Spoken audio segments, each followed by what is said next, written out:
काढू ले रे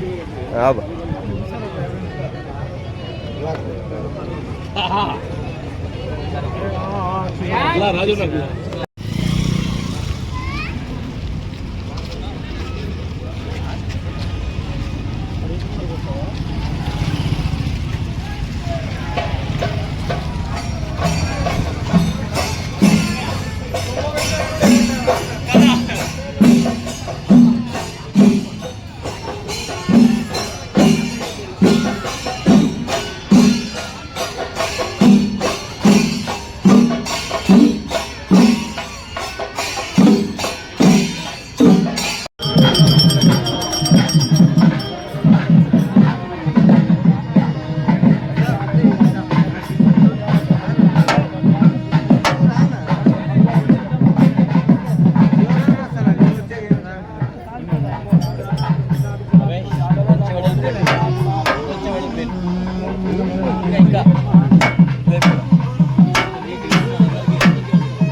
रहीम अहमदुहु नसल्ली अला रसूलिहिल करीम।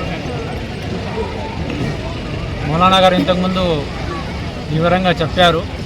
నేను ఒక్క మాట చెప్పదలుచుకున్నాను. ఇంతకుముందు కూడా పరిపూర్ణానంద స్వామి గారు వచ్చినప్పుడు సుదీర్ఘమైన కలయిక జరిగింది. స్వామి గారితో కూర్చున్నాము. అప్పుడు కూడా ఈ చర్చనే మేము మాట్లాడాము. మనమందరము ఆధ్యాత్మిక ఆలోచనతో ఉన్న వాళ్ళము, దేవుని పట్ల నమ్మకం కలిగిన వాళ్ళము. ఈ యొక్క నమ్మకాన్ని ఆస్తికులు అంటాం. ప్రపంచంలో నాస్తికులు ఉన్నారు, ఆస్తికులు ఉన్నారు.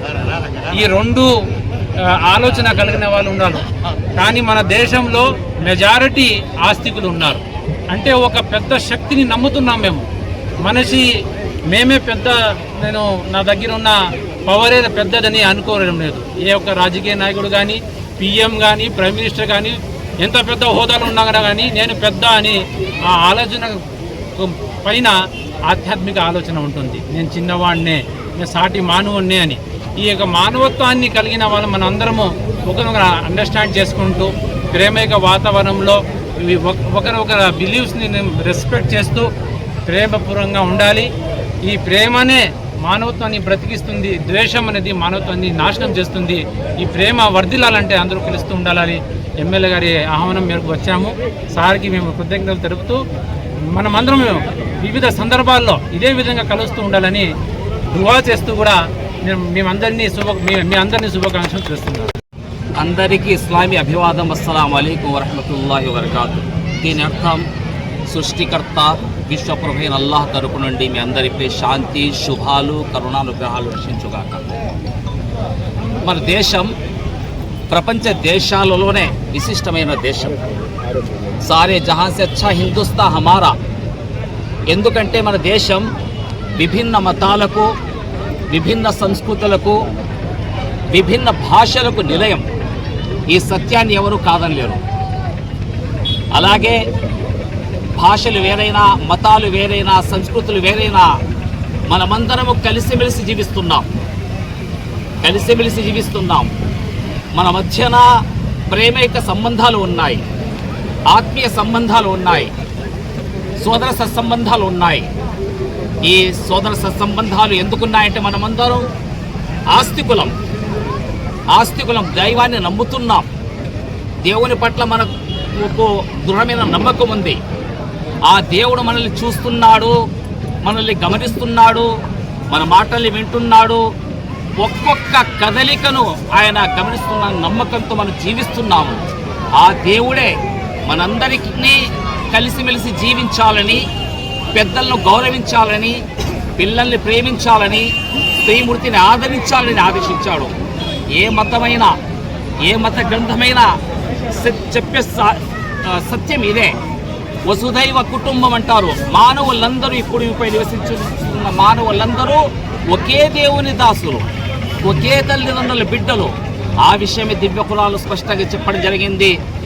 ఇన్నా ఖలఖనాకుం మిన్ దకరిన్ వ ఉన్సా, ఓ మానవులారా, మేము మిమ్మల్ని అందరినీ మేమే పుట్టించాము.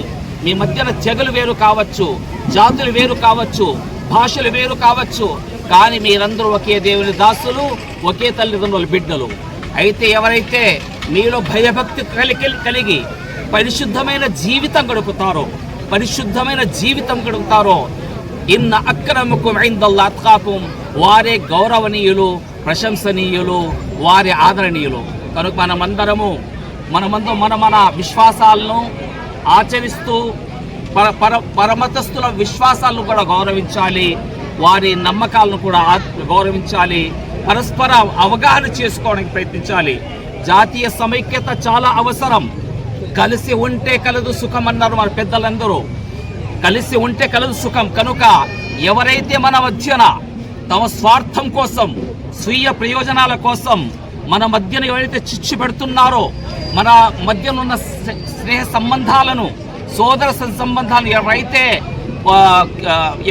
దెబ్బతీస్తున్నారో, అలాంటి చీడ పురుగులను మనం గుర్తించి కలిసిమెలిసి జీవించినప్పుడే మన ఈ దేశం శాంతికి నిలయంగా అలరారుతుందని, మనమందరం ప్రశాంతంగా జీవించగలమని, మన ధన మాన ప్రాణాలకు రక్షణ ఉంటుందని ఈ వినాయక చవితి శుభ సందర్భంగా నేను నా మనోభావాన్ని వ్యక్తపరుస్తున్నాను.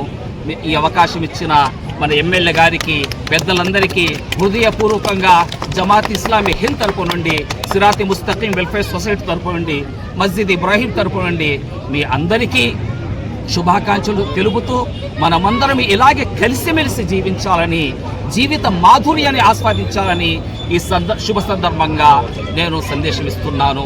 కారుణ్య ప్రభువైన అల్లాహ్ మన ఈ దేశాన్ని శాంతి నిలయంగా తీర్చిదిద్దాలని, మన ధన మాన ప్రాణాలకు రక్షణ కల్పించాలని మనస్ఫూర్తిగా ప్రార్థన దువా చేస్తున్నాను. కదిరి నియోజకవర్గంలో కదిరి పట్టణంలో జరిగేటువంటి గణేష్ నిమజ్జన కార్యక్రమం ఈ రోజున 7వ రోజున మొదలైనటువంటి సందర్భంగా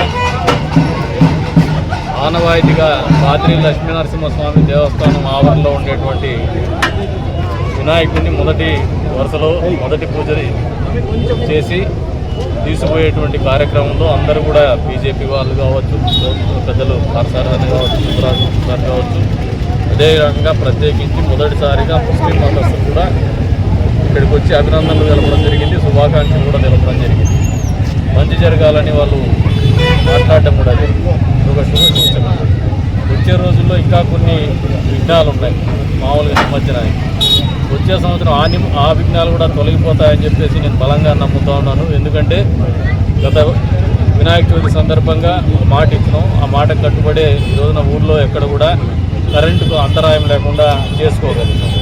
అంతే స్థాయిలో ఏదైతే కొన్ని ఇబ్బందులు ఉన్నాయో హిందూపూర్ క్రాస్ ఇక్కడ, అవి కూడా వచ్చే సంవత్సరానికి పూర్తి చేసుకుంటామని చెప్పేసి ఒక దృఢ సంకల్పంతో ముందుకు పోతున్నాం. దానికి ప్రతి ఒక్కరూ సహకరించేటువంటి వాతావరణం కనపడతా ఉంది. మా వంతు అధికారంలో ఉన్నటువంటి పార్టీగా, అధికారంలో ఉన్నటువంటి ప్రభుత్వంలో ఉన్నటువంటి పార్టీగా మా వంతు బాధ్యతగా మేము ఈ కార్యక్రమాన్ని నిర్వహిస్తాము. వచ్చే రోజుల్లో ఏదైతే మేము ఇబ్బందులు పడ్డామో నాయకులు కానీ, మా పిల్లలు కానీ, భవిష్యత్తులో వచ్చే నాయకులకు కానీ ఆ ఇబ్బంది ఉండకూడదు. ఈ గ్రామోత్సవం అనేది ప్రతి ఒక్కరింట పండగగా జరుపుకోవాలా, కులాలకు మతాలకు అతీతంగా జరుపుకోవాలా, ఒక సంతోషకరమైనటువంటి వాతావరణం జరుపుకోవాలా. ఆ రకమైనటువంటి భావన, ఆలోచన, ఆ సంతోషం, ఆ ఉత్సాహం, ఆ మేలు కలయిక అందరిలో ఉన్నప్పటికీ కొంతమంది రాజకీయ నాయకులు పదే రెచ్చగొట్టేటువంటి కార్యక్రమాలు చేశారు. అవన్నీ కూడా సమసిపోయినటువంటి సంవత్సరం ఈ 2025వ సంవత్సరం. వచ్చే 2026కు బహుశా పోలీసులు కూడా ప్రమేయం లేకుండా, నాయకులు కూడా లేకుండా ప్రజలే స్వచ్ఛందంగా ఈ కార్యక్రమము, ఈ ఉత్సాహము, సంతోష సంబరాలతో ఏమాత్రం అరవరికలు లేకుండా కలిసిమెలిసి చేసుకునేటువంటి విధంగా వాతావరణం ఉంటుందని చెప్పేసి కూడా మేము కోరుకుంటున్నాం. ఆ వినాయకుడిని రోజున ప్రార్థనలు కూడా అదే కోరుకుంటాం. మా ఊరు బాగుండాల, మా ఊరు చల్లగా ఉండాల, సకాలంలో వర్షాలు కురుస్తున్నాయి, అనేక రకమైనటువంటి ఇబ్బందులకు రైతులకు ఉన్నటువంటి ఇబ్బందులు కూడా దూరం చేస్తూ వస్తున్నాం. రోజున అందరి నివాళలో నీళ్ళు ఇస్తా ఉన్నాం. వచ్చే రోజుల్లో 3 రోజులు ఇందాకే దేవుడి దగ్గరికి వస్తూనే సిఈ గారు ఫోన్ చేసినారు, తలుపుల మండలానికి నీళ్ళు ఇవ్వాలని చెప్పేసి. నేను పోయిన వారం ప్రెజర్ పెడితే కుప్పంకు 30వ తారీఖు అయిపోతుంది, మీకు తొందరలోనే ఇస్తామన్నారు. 3 రోజుల లోపల తలుపులకు నీళ్ళు వదిలేటువంటి కార్యక్రమం కూడా మొదలు పెడతాను. ఇది ఒక శుభ సూచక, వినాయకుడి సమక్షంలోనే ఆ ఫోన్ రావడం కూడా అని చెప్పేసి కూడా ఈ సందర్భంగా తెలియజేస్తాను. వచ్చే రోజుల్లో ఈ పండగ అనేది ఏ హిందువులకు మాత్రమే పరిమితం కాదు, ప్రతి మనిషికి సంబంధించినటువంటి పండగగాన్ని నిర్వహిస్తామని చెప్పేసి కూడా తెలియజెప్పుకుంటూ మరొకసారి యావత్ నియోజకవర్గ ప్రజలందరికీ కూడా మనస్ఫూర్తిగా వినాయక చవితి శుభాకాంక్షలు తెలుపుతున్నాను. ఈ పండగ సందర్భంగా ఆ వినాయకుడు మన జీవితంలో వచ్చే ప్రతి విఘ్నాన్ని తొలగించాలని చెప్పేసి, అష్టైశ్వర్యాలు ఈ ప్రాంతానికి చేకూరల్లా, పంటలు పచ్చగా ఉండల్లా, ప్రతి ఒక్కరూ కరువు కాటకాలు పడకుండా మంచి ఆరోగ్యకరమైనటువంటి జీవితము, ఆహ్లాదకరమైనటువంటి జీవితము, సంతోషకరమైనటువంటి జీవితము, ఉన్నతమైనటువంటి జీవన ప్రమాణాలతో వాళ్ళ జీవితం ఉండే విధంగా ఆ భగవంతుడు ఆశీస్సులు ఉండాలని చెప్పేసి మరొకసారి భగవంతుని కూడా ప్రార్థిస్తూ, ఈ రోజున వినాయక చవితి సందర్భంగా సహకరించినటువంటి ముస్లిం సమాజానికి, భాగస్వాములైనటువంటి ముస్లిం సమాజానికి మనస్ఫూర్తిగా మరొకసారి ధన్యవాదాలు తెలుపుకుంటూ సెలవు.